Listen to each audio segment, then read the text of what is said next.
আপনারা দেখতে পাচ্ছেন কবিরাসাট জান্নাতুল ফেরদৌস ফিলিং স্টেশনের তেল বিতরণের দৃশ্য।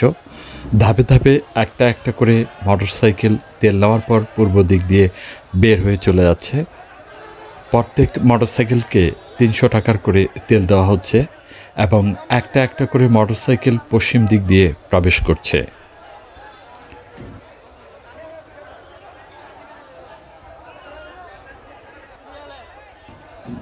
প্রবেশমুখে দেখতে পাচ্ছেন অসংখ্য মানুষের ভিড়।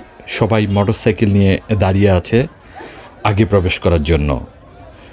যতই সময় যাচ্ছে মোটরসাইকেলের সংখ্যা মনে হয় বেড়েই চলছে। পেট্রোল পাম্পে তেল নেওয়ার দীর্ঘ লাইন এবং জনদুর্ভোগ চরমে। কী পরিমাণ কষ্ট একমাত্র ভুক্তভোগীরাই বুঝতে পারছে। আর সেই সঙ্গে ভুক্তভোগীদের কষ্ট, ক্লান্তি আর প্রত্যাশার গল্প ফুটে ওঠে। এই তীব্র প্রতিযোগিতা, এই দীর্ঘ অপেক্ষা কী পরিমাণ কষ্ট তা শুধু ভুক্তভোগীরাই অনুভব করতে পারেন।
ভাঙলে শেষ করে